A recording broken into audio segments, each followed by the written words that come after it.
Inggih Pratedana sami yang naskala haji bos diantukan garai iki sampun tipe ringkiki minabat titiang mangdeten suwi titiang naskala haji bos mandat. Nah, seperti yang dikatakan tadi bahwa titiang kesudi oleh Bapak Wali Kota Denpasar di samping membantu tugas sebagai Camat Denpasar Utara, yang diberikan tugas sebagai pelaksana tugas ring kantor DPRD. Minat niki bisik-bisik saking Bapak DPRD ini niki karena sering mengajak kita anjuk-anjuk barangkali Pak Wali Kota sehingga yang makin berdiri di depan Bapak Ibu sekalian. Sebenarnya Titiang malu sekali berdiri karena anggota DPRD Wenten Riki Ampuro dengan Pak DPR di Tiwasan Republika Suskumau. Agaknya minat ngancuk-ngancuk Pak Wali ini ke mungkin soalnya sampun suwe mengabdi kantor. Kira-kira kantor Pak G. Dan untuk semua Pak DPR. Bapak Ibu sekalian, sebelum saya menyampaikan kata sambutan ini, marilah kita bersama-sama memohon kehadapan Tuhan Yang Maha Esa Hidup Sang Widi-Wase. Semoga acara musrentan desa Padang Sambiang Kelot dapat berjalan sesuai dengan harapan kita bersama dengan mengaturkan pangandaran Om Swastiastu.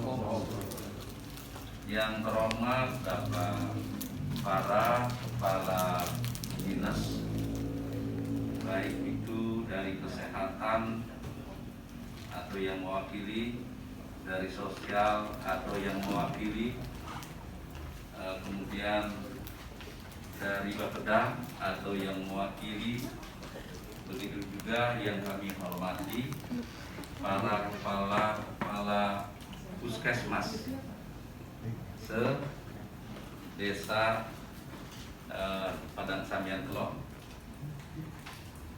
Begitu juga Bapak Kepala Desa, Bapak Perbekel, yang dari dulu beliau saya amati gagah dan berani. Jangan.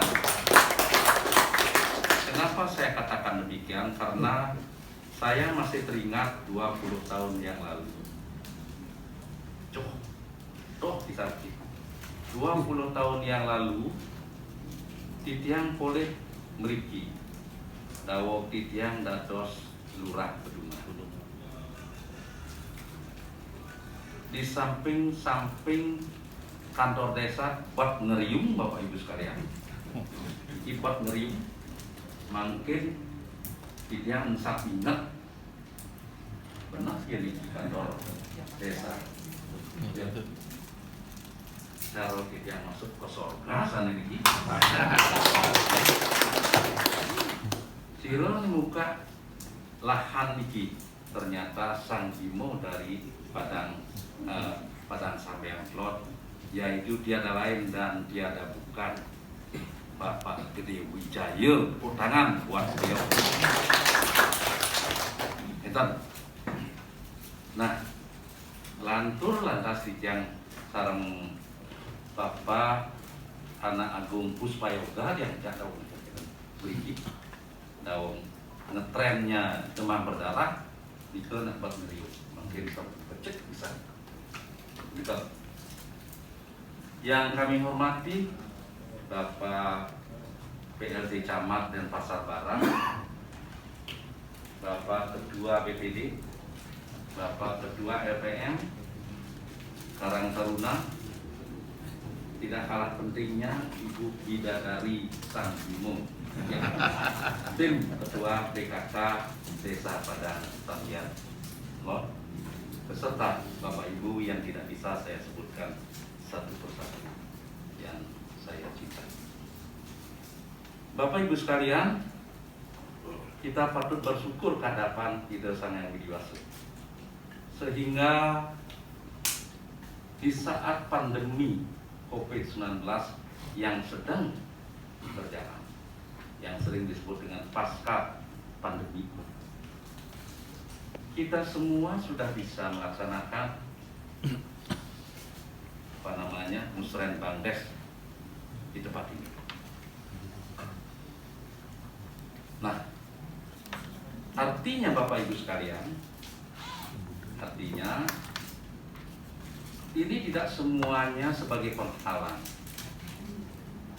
Jadi kegiatan yang merupakan kegiatan tanggung jawab kita bersama untuk mensejahterakan masyarakat kita sudah bisa dilaksanakan.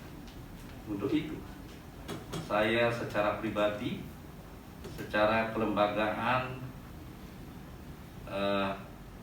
DPMD menyampaikan banyak-banyak terima kasih. Mudah-mudahan pelaksanaan musrenbang ini dapat berjalan baik dan sempurna sesuai dengan harapan dusun, harapan desa bisa berjalan dengan baik. Nah, Bapak Ibu sekalian,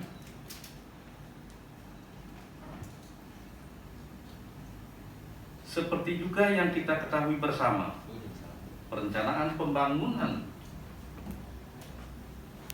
yang ditetapkan dalam Undang-Undang Nomor 25 Tahun 2004 tentang Sistem Pembangunan Nasional dan Undang-Undang Nomor 12 Tahun 2004 tentang Pemerintah Daerah serta lahirnya Undang-Undang Nomor 6 Tahun 2014 tentang Desa melahirkan paradigma baru perencanaan pembangunan yang lebih memberikan keleluasaan dan kewenangan kepada daerah untuk merencanakan dan melaksanakan pembangunan daerah sesuai dengan kebutuhan dan karakteristik desa masing-masing. Bapak Ibu sekalian yang saya hormati, keberhasilan pelaksanaan otonomi daerah salah satunya dapat diukur dari meningkatnya kesejahteraan masyarakat dan terselenggaranya pelayanan publik yang efisien, efektif, dan nah, bertitik tolak daripada itu, Bapak Ibu sekalian, kalau saya mengamati di sini, Desa Padang Sambian Klot sesuai dengan waktu kepemimpinan daripada Pak Gede Wijaya selaku kepala desa, selaku perbekal Desa Padang Sambian Klot sudah mendekati kesejahteraan yang sempurna, Bapak Ibu sekalian. Nah, untuk itu bagaimana upaya kita? Pelaksanaan pembangunan selama ini secara merata membawa keberhasilan pada peningkatan kesejahteraan masyarakat. Demikian pula pelaksanaan pembangunan di Desa Padang Sambian Klot cukup berhasil mewujudkan sasaran yang memadai di berbagai sektor pembangunan. Sehubungan dengan hal tersebut, penyelenggaraan musyawarah perencanaan pembangunan Desa Padang Sambian Klot yang dilaksanakan pada hari ini hendaknya diadakan pembahasan yang sangat mendalam. Pada pelaksanaan Musdes telah menghasilkan usulan program pembangunan desa sebagai bahan acuan dalam menyusun program pembangunan Desa Padang Sambian Klot tahun 2022. Program pembangunan yang diusulkan supaya diseleksi dengan ketat melalui penajaman prioritas sesuai dengan tuntutan kebutuhan yang sangat mendesak sehingga dapat disusun skala prioritas usulan program secara tepat dan memiliki nilai kemanfaatan bagi masyarakat desa pada Sambian Klot. Bapak Ibu sekalian, musyawarah perencanaan pembangunan desa yang dilaksanakan secara rutin setiap tahunnya merupakan forum koordinasi yang perlu mendapatkan perhatian dan dari semua pihak. Untuk itu, dalam musyawarah perencanaan pembangunan desa ini kepada seluruh peserta musren Bangdes pada zaman Klot agar memperhatikan hal-hal sebagai berikut. Seperti yang dikatakan tadi oleh Bapak Profesor kita. Pertama, program pembangunan yang diusulkan agar mengacu kepada visi dan misi Desa Padang Sembiot pada Padang Samangkor sesuai dengan yang telah ditetapkan dalam RPJMD Desa Padang Samangkor. Yang kedua,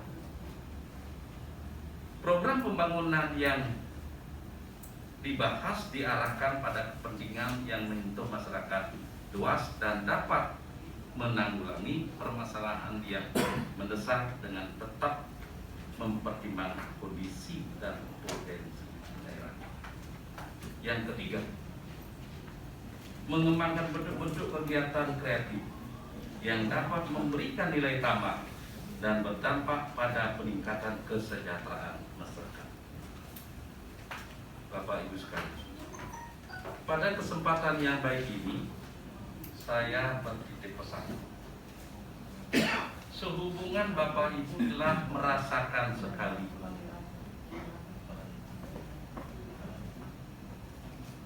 yaitu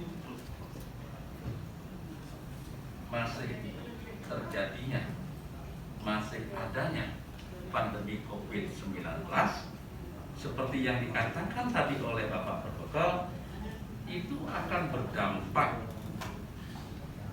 ya, itu berdampak pada banyak sektor kesehatan atau bidang kesehatan, bidang ekonomi, bidang pendidikan dan lain sebagainya. Nah, sehubungan dengan hal tersebut, Bapak Ibu sekalian, tentu bagaimana upaya kita nanti akan menumbuhkan kesejahteraan daripada masyarakat yang sudah dilakukan pembahasan dari tingkat tersebut. Nah, tentu Bapak Ibu sekalian, karena sudah dilakukan revolusi, maka sebagai catatan yang besar pasti akan terjadi pengurangan. Hal ini perlu Bapak Ibu antisipasi dengan baik. Kalau toh nanti terjadi pengurangan, maka Bapak Ibu bisa menggunakan dana tahun berjalan. Jadi dana tahun berjalan artinya yang sudah berjalan. Dan perlu juga disampaikan kepada dusun agar tidak terjadi suatu gejolak. Dan diharapkan kepada dusun supaya tidak terjadi gondok-gondokan. Ini perlu kita maklumi bersama. Dan mungkin mereka baik itu kepala dusun maupun masyarakat, tokoh masyarakat yang berkeinginan untuk memperbaiki lingkungan, tetapi anggarannya kurang, maka itu bisa kita ajukan di tahun berikutnya. Tentu kita sekarang berpatokan kepada skala prioritas sesuai dengan SDGs. Nah, itu. Jadi inilah yang perlu kita sampaikan kepada dusun kita agar jangan sampai terjadi gontok-gontokan. Ya, tentu saya sangat percaya kepada Bapak Ibu para peserta musrenbang pasti akan mencari jalan terbaik sesuai dengan tujuan kita di sini adalah kita akan menyatukan persepsi, kita membuka cakrawala kita, saling hormat menghormati. Demikian yang bisa saya sampaikan ke hadapan Bapak Ibu sekalian. Akhirnya sesuai dengan jam saat ini jam 11, Musrenbang Des